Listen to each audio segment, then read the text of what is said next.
Mark sighed as he leaned back in his recliner, staring at the framed photo of his family on the mantel. His son, Eric, now 30, stood beside his wife, Sophie, both smiling at their wedding 2 years ago. It felt like just yesterday when Eric was a little boy, running around the backyard, asking for his dad's help with everything.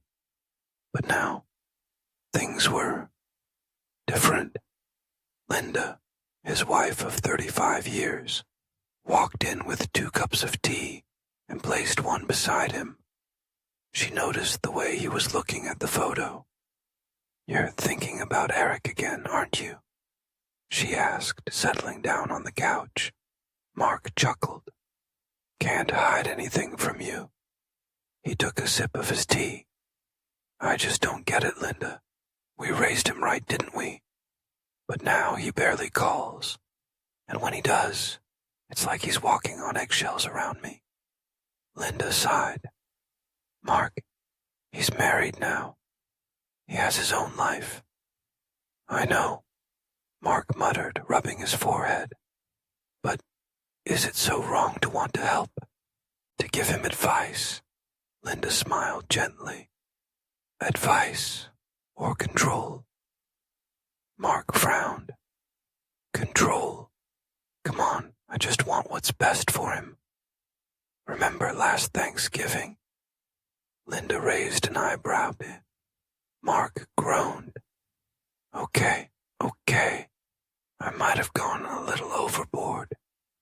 Linda gave him a knowing look. "All right, maybe more than a little." Last Thanksgiving, Mark had taken it upon himself to give Eric a pep talk about his career choices, his finances, and even how he and Sophie should plan their future. He thought he was being helpful. But by the time dinner was over, Eric had barely spoken. Sophie looked uncomfortable, and the visit ended early. Since then, the calls had become less frequent. Mark exhaled. "So, what am I supposed to do? Just stay out of it completely?" Linda sipped her tea. "We need to learn how to be parents of an adult. It's different from when he was a kid. He doesn't need us to solve his problems, Mark. He just needs to know we're here." Mark fell silent, processing her words. He had always been the type to step in and fix things. But maybe, just maybe, that wasn't what Eric needed anymore. A few weeks later, Mark decided to try a new approach. Instead of calling Eric to give him advice, he called just to talk. "Hey, son," Mark said when Eric picked up. "How are things?" Eric hesitated at first, but soon he was telling Mark about a new project at work, a trip he and Sophie were planning, and even a funny story about their dog. For the first time in a while, the conversation felt easy. No lectures, no unsolicited advice, just a father and son catching up. Over time, their relationship improved. Eric started calling more often, and when he did ask for advice, Mark gave it sparingly, only when asked. One evening, as Mark and Linda sat on the porch watching the sunset, Mark turned to her and smiled. "You were right," Linda smirked. "Of course I was." Mark chuckled. "It's not easy letting go." "No, it's not," Linda agreed. "But sometimes the best way to love our children is to let them live their own lives." And with that, they sat in comfortable silence, knowing they had done their job as parents, not by holding on too tightly, but by learning when to let go. One evening, Mark noticed Linda scrolling through her phone with a frown. "What's wrong?" he asked. "I sent Eric a message 2 days ago, just checking in. He hasn't replied," Linda sighed. Mark felt a familiar frustration rise. "See, this is what I mean. We raised him. We were always there for him, and now we barely get a text back." Linda hesitated. Maybe he's just busy. Mark crossed his arms. Or maybe he's avoiding us. Instead of stewing in resentment, Linda decided to try something different. The next morning, instead of texting again, she sent Eric a simple voice note. No expectations, no guilt, just warmth. Hey, sweetheart, no rush to reply.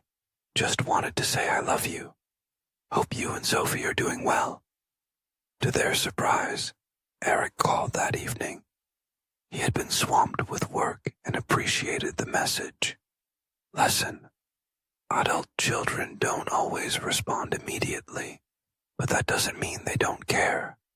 Giving them space while expressing love without pressure can strengthen the relationship. Eric and Sophie visited one weekend, and as soon as they sat down, Eric mentioned that their home's water heater was acting up. Mark's instinct kicked in. Oh, I know a guy. I'll call him now. Actually, why don't I just come over tomorrow and take a look? Eric shifted uncomfortably. Thanks, Dad, but we've got it covered. Mark didn't back down. Are you sure? I mean, I don't mind helping. Sophie spoke up gently. We really appreciate it, Mark, but we've already scheduled someone. Linda shot her husband a look, and Mark finally stopped pushing. Later, in the car, Linda nudged him. See what happened? Mark sighed. I was just trying to help. I know, Linda said, but sometimes helping too much makes them feel like they're not capable. From that day, Mark started asking, would you like my help, or do you just need me to listen? And surprisingly, that small shift changed everything. Lesson: adult children don't always want a solution. They often just want to be heard. One Saturday, Mark and Linda decided to take a drive, right past Eric and Sophie's neighborhood. Linda smiled. What if we just dropped by for a quick hello? Mark nodded. Great idea. They'll love it. Except they didn't. When they arrived, Eric opened the door, looking surprised.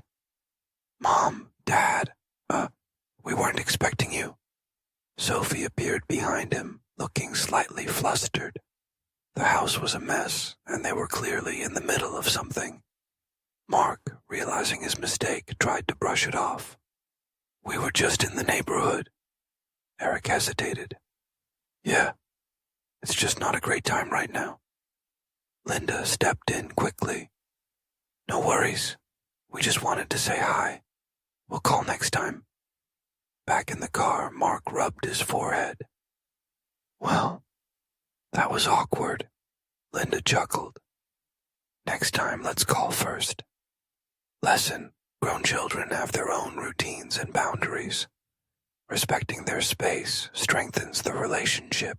At a family barbecue, Eric and Sophie were chasing their toddler, little Mia, around the yard. At one point, Mia tripped and started crying. Mark's instinct kicked in. Oh, don't pick her up too fast. She needs to learn to be tough. Linda nudged him. Mark. A few minutes later, Sophie gave Mia a cookie, and Mark raised an eyebrow. You're giving her sugar before dinner? Eric shot him a look. Dad, we got this. That night, Linda gently reminded Mark. Remember when your parents told us how to raise Eric? Drove you nuts, didn't it? Mark groaned. Yeah. Okay, I get it. From then on, he made a conscious effort to only offer parenting advice when asked. And to his surprise, when he stopped giving unsolicited opinions, Eric and Sophie actually started asking for his input more often. Lesson: letting adult children parent their own way creates trust and respect. After months of trial and error, Mark and Linda finally found a new rhythm with Eric and Sophie. Instead of waiting for Eric to call, they started sending quick updates about their own lives. a funny story about their neighbor, a photo of their dog being goofy, a simple, "thinking of you, no need to reply." Eric responded more often. The pressure was gone. The relationship felt lighter. One night, Eric sent them a text out of the blue.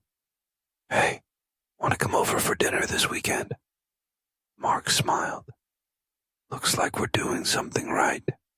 Linda patted his hand. "Told you so." Lesson: when parents stop chasing, their children often come closer.